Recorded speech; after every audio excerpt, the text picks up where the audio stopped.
Reserve అయిన తర్వాత అవసరం వెళ్ళి పిలిచాను, అయినా వచ్చినాక మీరు నా లాయర్ రాకూడదు అంటే నేను ఇన్ రైటింగ్ ఇవ్వండి, నేను లాయర్ రాకూడదు ఇన్ రైటింగ్ ఇవ్వండి, నేను ఉంటాను ఇక్కడ వెయిట్ చేస్తాను, రోడ్డు మీద ఇక్కడ కూర్చొని ఇక్కడ ఇన్ రైటింగ్ ఇవ్వనండి, లాయర్ రావడానికి వీల్లేదు. లేదంటే మీరు ఉంటే వెళ్ళిపోతాం, లేదు మీకు లెటర్ ఇచ్చి వెళ్ళిపోమంటే మీకే లెటర్ ఇచ్చి వెళ్ళిపోలేదు.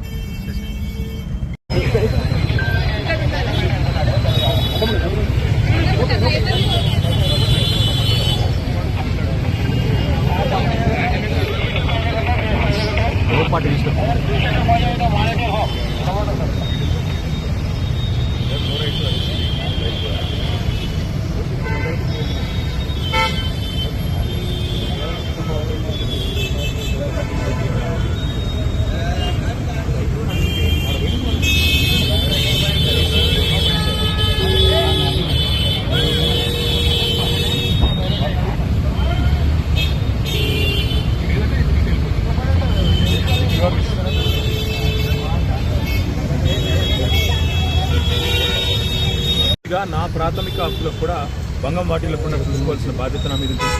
అందుకే పోలీస్ అధికారులు అడిగారు, ఎక్కడన్నా లిఖితపూర్వకంగా ఉందా నా లాయర్ ఇవ్వండి అన్నాను. సో వారు సంప్రదిస్తున్నారు. నేను ఇక్కడ కేవలం ఇవాళ ఏసీబీ ఆఫీస్కి ఏం ఇన్ఫర్మేషన్ కావాలి, ఇప్పుడు నన్ను వాళ్ళు అడుగుతున్న ఇన్ఫర్మేషన్ మొత్తం గవర్నమెంట్ దగ్గర ఉంది. నేను తీసుకున్న నిర్ణయం ఏదన్నా ఉంటే మినిస్టర్గా తీసుకున్నాను, గవర్నమెంట్గా తీసుకున్నాను. అట్లాంటప్పుడు నా దగ్గర ఉన్నదని సమాచారం అనేది అపోహపడుతున్నారు, అదంతా మీ దగ్గరనే ఉంది. ఈ వాదనంతా కూడా నేను ఆల్రెడీ కోర్టులో చెప్పాను. కోర్టు ఆల్రెడీ తీర్పు రిజర్వ్ చేసి హైకోర్టు మీద ఉన్న గౌరవంతో, చట్టాల మీద ఉన్న గౌరవంతో, రాజ్యాంగం మీద ఉన్న గౌరవంతో నేను ఇక్కడికి వచ్చానని చెప్పాను.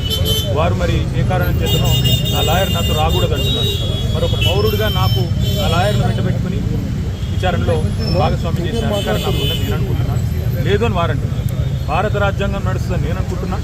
కాదు రేవంత్ రెడ్డి రాజ్యాంగం మాత్రమే ఇక్కడ నడుస్తుంది తెలంగాణలో వాళ్ళు అంటున్నారు. చూడాలి మరి వాళ్ళు ఏం చెప్తారు. మీరు ముందుగా ఇన్ఫార్మ్ చేశారా అడ్వకేట్స్?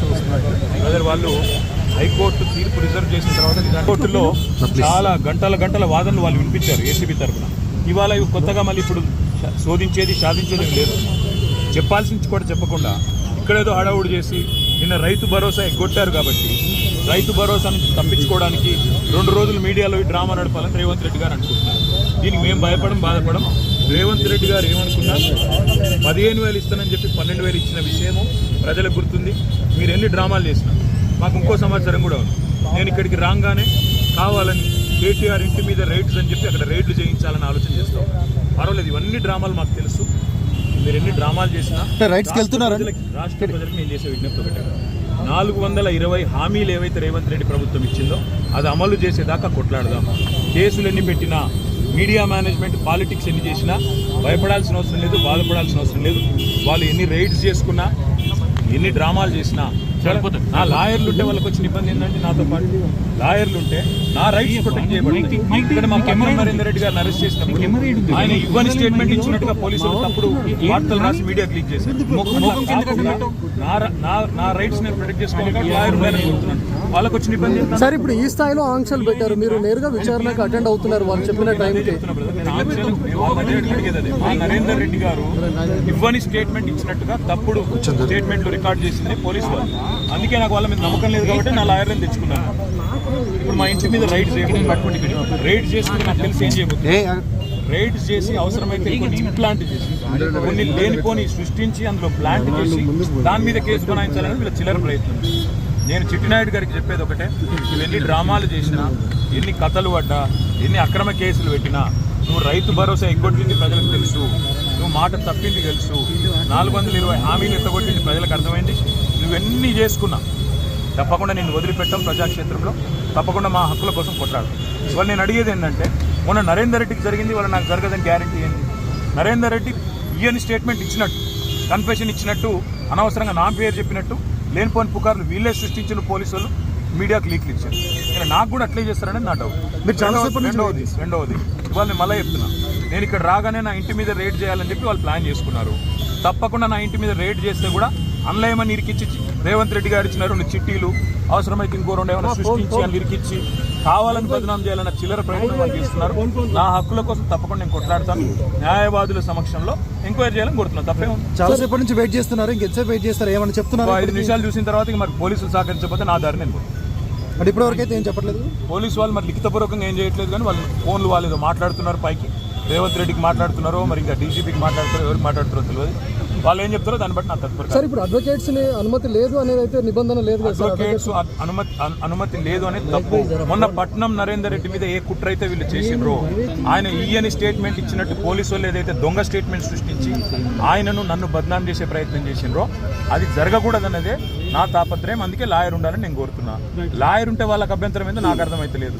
ఏమైనా కానూను ఉందా, చూపెట్టు, కాగితం చూపెట్టు అంటే కాగితం చూపెట్టాలి. సార్ మీరు క్వశ్చన్ చేస్తే ఏం చెప్తున్నారు సార్? వాళ్ళు కూడా వాదనలు వినిపించారు. 200 పేజీల కౌంటర్ కూడా గవర్నమెంట్ వైపు నుంచి దాఖలు చేశారు. చేసిన తర్వాత జడ్జి గారు మొత్తం వాదనలు విన్నారు.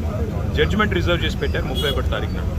నేను ఏసీబీని ఏం కోరుతా ఉన్నానంటే, అదేవిధంగా గవర్నమెంట్ ఏం కోరుతా ఉన్నానంటే, జడ్జి గారు రిజర్వ్ చేసి పెట్టిన తర్వాత తీర్పుని మనం వెంటనే తొందరపడి, నేను ఎక్కడికి పోయేది లేదు, ఎక్కడికి తప్పించుకునేది లేదు, తొందరపడి మీరు అనవసరంగా ఎందుకు ఈ హడావిడి చేస్తున్నారని అడిగాను.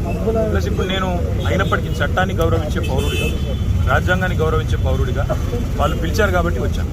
వచ్చి నాకు ఒక లెటర్ ఇచ్చారు, ఇన్ఫర్మేషన్ కావాలి, డాక్యుమెంట్స్ కావాలి. ఏం ఇన్ఫర్మేషన్ కావాలి, ఏం డాక్యుమెంట్స్ కావాలో మాకు తెలియదు, అందుకే అడిగాము. అడిగితే ఇప్పుడేమో వాళ్ళు లేటెస్ట్గా ఏం చెప్తున్నారంటే, మీరు ఒక్కరే రావాలి, లాయర్స్ రాకూడదు. ఆల్రెడీ తీర్పే అక్కడ పెండింగ్ ఉన్నది కాబట్టి మా లాయర్స్తో వస్తే మీకేం ఇబ్బంది అని అడిగితే సమాచారం ఇవ్వడం లేదు. దాంతోపాటు ఇంకా ఏమంటున్నారంటే మీరు ఒక్కరే రావాలి. నాకు ఒక్కరే రావడానికి ఇబ్బంది లేదు, కానీ ఒక పౌరుడిగా నా ప్రాథమిక హక్కులకు కూడా భంగం వాటిల్లకుండా చూసుకోవాల్సిన బాధ్యత నా మీద ఉంటుంది. అందుకే పోలీస్ అధికారులను అడిగాను, ఎక్కడన్నా లిఖితపూర్వకంగా ఉందా నా లాయర్ రాకూడదని, దయచేసి ఉంటే ఇవ్వండి అన్నాను. సో వారు సంప్రదిస్తున్నారు. నేను ఇక్కడ కేవలం ఇవాళ ఏసీబీ ఆఫీస్కి వచ్చి మీకు ఏం ఇన్ఫర్మేషన్ కావాలి, ఇప్పుడు నన్ను వాళ్ళు అడుగుతున్న ఇన్ఫర్మేషన్ మొత్తం గవర్నమెంట్ దగ్గరే ఉంది. నేను తీసుకున్న నిర్ణయం ఏదన్నా ఉంటే అది మినిస్టర్గా తీసుకున్నాను, గవర్నమెంట్గా తీసుకున్నాను.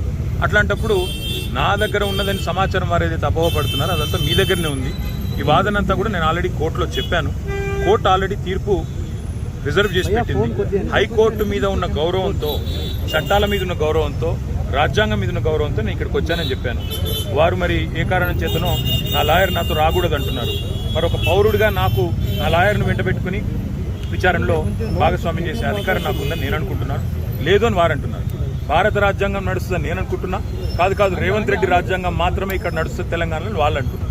చూడాలి మరి వాళ్ళు ఏం చెప్తారో దాన్ని. మీరు ముందుగా ఇన్ఫార్మ్ చేశారా అడ్వకేట్స్ వస్తున్నట్టు? బ్రదర్, వాళ్ళు హైకోర్టు తీర్పు రిజర్వ్ చేసిన తర్వాత నిజాన్ని నన్ను పిలవాల్సిన అవసరం లేదు. హైకోర్టులో చాలా గంటల వాదనలు వాళ్ళు వినిపించారు ఏసీబీ తరఫున. ఇవాళ కొత్తగా మళ్ళీ ఇప్పుడు శోధించేది సాధించేది లేదు. చెప్పాల్సింది కూడా చెప్పకుండా ఇక్కడేదో హడావుడి చేసి నిన్న రైతు భరోసా ఎగ్గొట్టారు కాబట్టి రైతు భరోసా నుంచి తప్పించుకోవడానికి 2 రోజులు మీడియాలో ఈ డ్రామా నడపాలని రేవంత్ రెడ్డి గారు అనుకుంటున్నారు. దీనికి మేము బాధపడం. రేవంత్ రెడ్డి గారు ఏమనుకున్నా 15,000 ఇస్తానని చెప్పి 12,000 ఇచ్చిన విషయము ప్రజలకు గుర్తుంది. మీరు ఎన్ని డ్రామాలు చేసినా మాకు ఇంకో సమాచారం కూడా ఉంది. నేను ఇక్కడికి రాగానే కావాలని కేటీఆర్ ఇంటి మీద రైడ్స్ అని చెప్పి అక్కడ రైడ్లు చేయించాలని ఆలోచన చేస్తా ఉన్నాను. పర్వాలేదు, ఇవన్నీ డ్రామాలు మాకు తెలుసు. మీరు ఎన్ని డ్రామాలు చేసినా రాష్ట్ర ప్రజలకి నేను చేసే విజ్ఞప్తి ఒకటే, 420 హామీలు ఏవైతే రేవంత్ రెడ్డి ప్రభుత్వం ఇచ్చిందో అది అమలు చేసేదాకా కొట్లాడదాం. కేసులు ఎన్ని పెట్టినా, మీడియా మేనేజ్మెంట్ పాలిటిక్స్ ఎన్ని చేసినా భయపడాల్సిన అవసరం లేదు, బాధపడాల్సిన అవసరం లేదు. వాళ్ళు ఎన్ని రైడ్స్ చేసుకున్నా, ఎన్ని డ్రామాలు చేసినా సరిపోతుంది. నా లాయర్లు ఉంటే వాళ్ళకి వచ్చిన ఇబ్బంది ఏంటంటే, నాతో పాటు లాయర్లు ఉంటే నా రైట్స్ ప్రొటెక్ట్ చేయబడుతుంది. ఇక్కడ మా పట్నం నరేందర్ రెడ్డి గారిని అరెస్ట్ చేసినప్పుడు ఆయన ఇవ్వని స్టేట్మెంట్ ఇచ్చినట్టుగా పోలీసులు తప్పుడు వార్తలు రాసి మీడియాకి లీక్ చేశారు. అలా కాకుండా నా రైట్స్ నేను ప్రొటెక్ట్ చేసుకోవాలి, లాయర్ ఉండాలని కోరుతున్నాను. వాళ్ళకి వచ్చిన ఇబ్బంది ఏంటి సార్? ఇప్పుడు ఈ స్థాయిలో ఆంక్షలు పెట్టారు, మీరు నేరుగా విచారణకు అటెండ్ అవుతున్నారు వాళ్ళు చెప్పిన టైం. నరేందర్ రెడ్డి గారు ఇవ్వని స్టేట్మెంట్ ఇచ్చినట్టుగా తప్పుడు స్టేట్మెంట్లు రికార్డ్ చేసిందే పోలీసు వాళ్ళు. అందుకే నాకు వాళ్ళ మీద నమ్మకం లేదు కాబట్టి నా లాయర్లను తెచ్చుకున్నాను. ఇప్పుడు మా ఇంటి మీద రైడ్స్ చేసి నాకు తెలిసి ఏం చేయబోతుంది, రైడ్స్ చేసి అవసరమైతే కొన్ని ఇంప్లాంట్ చేసి కొన్ని లేనిపోని సృష్టించి అందులో ప్లాంట్ చేసి దాని మీద కేసు బనాయించాలని వీళ్ళ చిల్లర ప్రయత్నం. నేను చిట్టినాయుడు గారికి చెప్పేది ఒకటే, ఇవన్నీ డ్రామాలు చేసినా, ఎన్ని కథలు పడ్డా, ఎన్ని అక్రమ కేసులు పెట్టినా, నువ్వు రైతు భరోసా ఎగ్గొట్టింది ప్రజలకు తెలుసు, నువ్వు మాట తప్పింది తెలుసు, 420 హామీలు ఎత్తగొట్టింది ప్రజలకు అర్థమైంది. నువ్వెన్ని చేసుకున్నా తప్పకుండా నేను వదిలిపెట్టాం. ప్రజాక్షేత్రంలో తప్పకుండా మా హక్కుల కోసం కొట్లాడు. ఇవాళ నేను అడిగేది ఏంటంటే, మొన్న నరేందర్ రెడ్డికి జరిగింది, ఇవాళ నాకు జరగదని గ్యారంటీ ఏంది? నరేందర్ రెడ్డి ఈయని స్టేట్మెంట్ ఇచ్చినట్టు, కన్ఫెషన్ ఇచ్చినట్టు, అనవసరంగా నా పేరు చెప్పినట్టు లేనిపోని పుకార్లు వీళ్ళే సృష్టించిన పోలీసులు మీడియాకి లీక్లు ఇచ్చారు. ఇలా నాకు కూడా అట్లే చేస్తారనేది నా డౌట్. మీరు చాలా సేపటి నుంచి రెండవది ఇవాళ నేను మళ్ళీ చెప్తున్నా, నేను ఇక్కడ రాగానే నా ఇంటి మీద రేడ్ చేయాలని చెప్పి వాళ్ళు ప్లాన్ చేసుకున్నారు.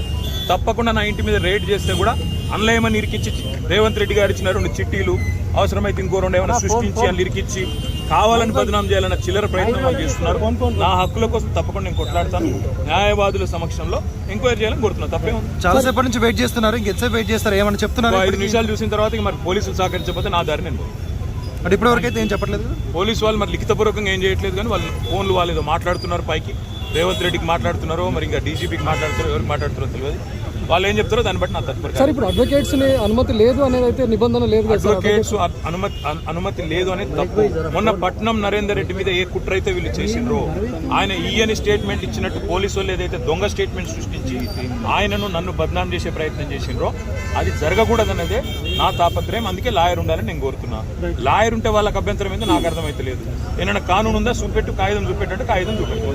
సార్ మీరు క్వశ్చన్ చేస్తే ఏం చెప్తున్నారు సార్? అడ్వకేట్స్ తీసుకొని వెళ్తాను కానీ మా ఇష్టం. ఇది ఇక్కడ భారత రాజ్యాంగం లేదు, అంబేద్కర్ రాసిన రాజ్యాంగం లేదు, అనుముల రేవంత్ రెడ్డి రాసిన రాజ్యాంగం ఉంది. మా ఇష్టం, మా జాగిర్ అంటారు. ఏం చేయాలి?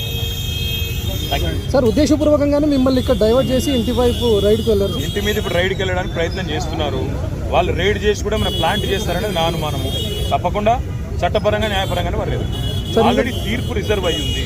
అయినా ఈ డ్రామా చేయాల్సిన అవసరం ఏముందో పోలీసులకి తెలుసు. ఈవెన్ ఫామ్ హౌస్ కేసులో కూడా ఇంటి దగ్గరకు వచ్చి ఎలాంటి అనుమతులు లేకుండా వచ్చి డ్రామా చేసి అక్కడ ప్లాంట్ చేసి రేవంత్ రెడ్డి ఇచ్చిన కొన్ని ఆడ పత్రాలు పెట్టి లేదా ఇంకోటి పెట్టి కేసులు పెట్టి ఇరికేయాలన్నది వాళ్ళ తాపత్రయం. అన్నింటినీ కూడా న్యాయపరంగా ఎదుర్కొంటాం.